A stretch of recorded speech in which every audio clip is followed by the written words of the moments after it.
Iba talaga trato pag may looks compared sa ordinary lang the pogi privilege. For comparison, I am a young adult, chinito, maputi, di masyadong katangkaran, medyo masungit tingnan based on facial features, petite. And there's a friend of mine, moreno, Filipino features, gentle and mabait tingnan, slightly taller than me, good body but not muscular. Ngumigiti raw ang mata as others describe. We attended an event and I can't help to notice na he's often approached first by strangers.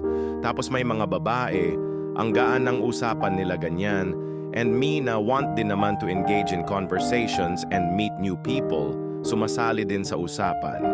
Pero nung ako na nagsalita, my God, the silence. Parang nawawalan sila ng gana. Nagpa-picture pa sila with my friend nung saktong umalis ako, ha ha ha, ano ba to? Not only that time, maraming beses na magkasama kami and he's the only one being greeted. Ako dedma, ha ha ha ha.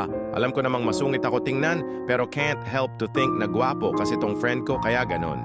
Madalas din na kapag ako lang mag-isa, I tend to socialize, but nothing goes beyond small talks. I feel like it's all about the looks, ha ha ha ha.